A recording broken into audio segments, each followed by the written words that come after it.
Everyone disappears for 10 years. If you survive, you get 100 million, but there's a catch. You begin exactly where you are right now, reading this or listening. All humans disappear, but animals and other species are unaffected. Things like cars, nuclear power plants, water supplies, etc., will not continue to function as if people are still manning them. For example, a car won't suddenly stop working, but it'll, stop working over time because of age. All right.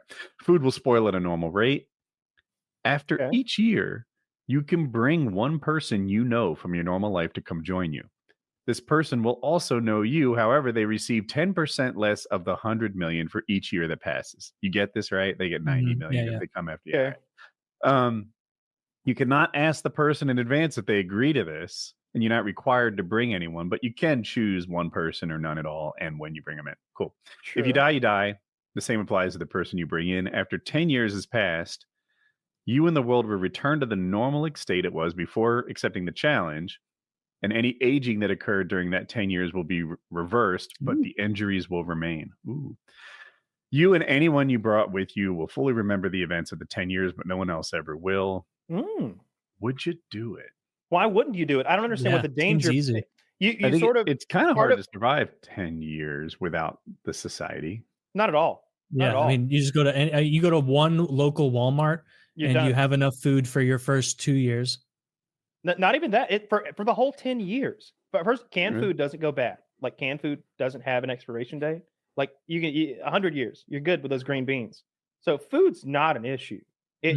Canned food doesn't go bad. Canned food doesn't go bad. It has expiration dates because of regulations, but like Spam will say best before like 12 years after the manufacture date. But you can open a can of Spam 80 years from now, and as long as it's not perforated or like bulging because of rot inside, it's totally fine.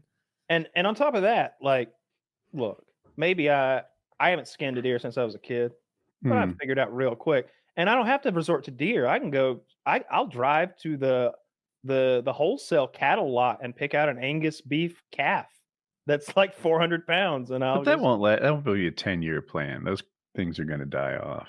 But they make more. They're cows. They just infinitely. Will cows survive infinitely on the farm and be there for you to? They won't stay on the farm. They'll start grazing way the fuck around, but they'll live. Yeah. And they'd be incredible in population. Like there'd be so much. This is just different than I thought. Like I think the meat chickens wouldn't become competitive in the wild and continue to thrive. No, they die. Right. No, but you think the cows would? Yes, 100%. They don't have any natural predators in most of the places where large cattle operations are set up, and so they just wander and travel. Some of them would starve in the winter. Some of them would, but they're really hardy, and it makes sense. And I'm sorry. No, you're good. My dad always kept cows. At one time he had maybe 600, and at the lowest he had like 100 or something like that. And the more you have, the more you have to feed them because there won't be enough winter grasses on your land to keep them going. So we'd feed 100 head of cattle like 2 hay bales a day. And I just feel like you could do that. You could just be a farmer, if you wanted to in this new world. I mean, it's not hard. You could be the lowest. Don't get me wrong. If you wanted to be a corn farmer and you're raising like acreage and it matters to you how many bushels per acre you get, that's hard.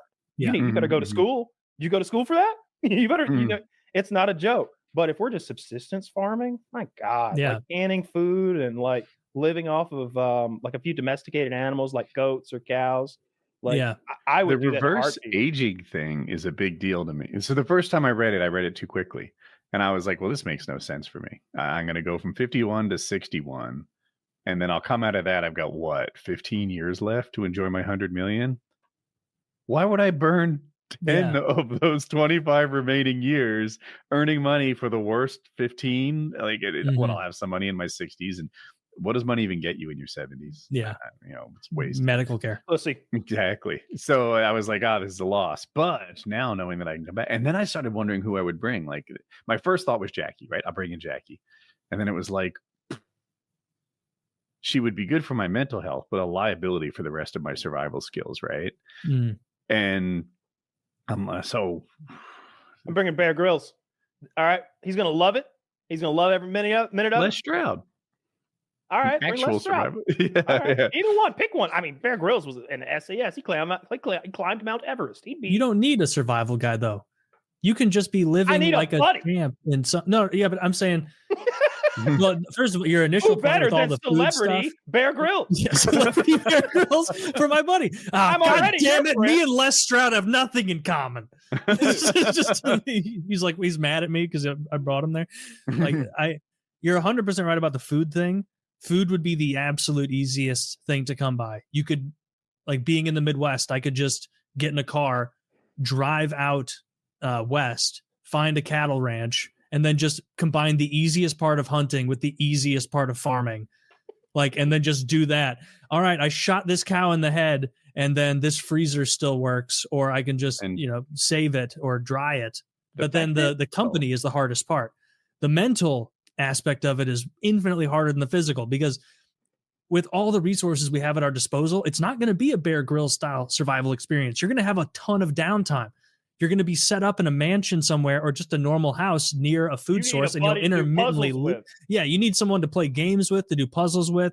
Mm-hmm. This is an easier question if you're gay, because you can like fuck the person and play games with them. Yeah, but I think I would. Yeah, there you go. I think I would need I'd need to bring in 2 people, like a girlfriend, and then. But if I brought a girlfriend and a friend, don't bring me into your personal hell. I wouldn't bring you. No, I'd bring you. Oh, and then you'd go, "Why have you done this?" And I'd be like, "Dude, come on, we're hunting cows together again." No, I think I get 10 million if you bring me in, right? Oh, you really? get 10 million per year.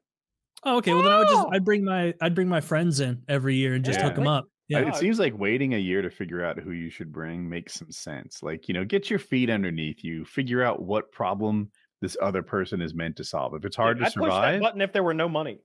if it's hard to survive, you bring in like Bear Grylls or whatever.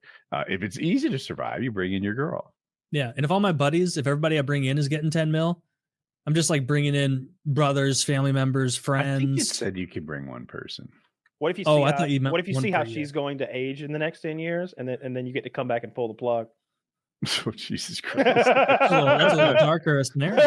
You like that? That works both ways. That's the way to use Woody's little magic genie for evil. Yeah. The end of this movie would be like you on a table in a coma, like just like imagining all of this. 10 years later, you're like, "Babe, you got fat, and I can do better now that I'm 100 millionaire." And like, it's not just. How did you get fat on our diet? And he's like, "It was nothing but beef." You got bitch, you got apocalypse fat. All right, I don't want to hear it. That's I can't do it. No, but yeah, living would be super duper easy. There's just so much meat and so many animals in the South. Like, so much water because everyone dies. Like, I heard apocalypse and I thought, ooh, dangerous food runs to the Walmart, right? There's other people who want that Walmart food, but not in this scenario. In Walking Dead, scavenging is dangerous. Mm-hmm. In this scenario, what are you worried about? Camels that broke free of the zoo? You're fine. It's fun. Mm. Oh, speaking of that, we've talked about it many times. The 28 days later, 28 weeks later, the movies, 28 years later, coming out soon. Oh. The trailer for it is out. It looks scary as shit. How does that work? Isn't a key part of that they were like waiting for them to rot? Yeah, I think the deal is that the virus keeps flaring up over time, but I didn't watch the whole trailer because I don't like spoilers, but I did see that it seemed like they were part of a community that was living on an island, and they had like a long zigzag dirt walkway to get to the island. You know what I mean? Like one of those, almost like the internet devised the best anti-zombie scenario. You know what I mean? It's like, man, that's well thought out. I could defend that well. They got to walk down this walkway and do zigzags in the water. And it looked like this is a tower defense game. This is not. Yeah, yeah. That's what zombies would turn into. So I'm kind of hyped for that, because those are some of the better zombie movies, especially the first one. I'm so hyped. I want to do what I did for Deadpool, which is to rewatch the first 2 in preparation. Yeah, that's not a bad idea. Yeah, I haven't seen them in a long time. The first one's a little bit hard to watch, but it's that really shaky cam, and they use that digital. It's filmed on digital from like the 90s, from like 99 or something, and it doesn't look great on a modern TV. I Colin watches a lot of horror movies. Jackie does not. So he'd be my viewing partner, I bet. Yeah. Or we could do a PKA viewing, maybe. I'm down.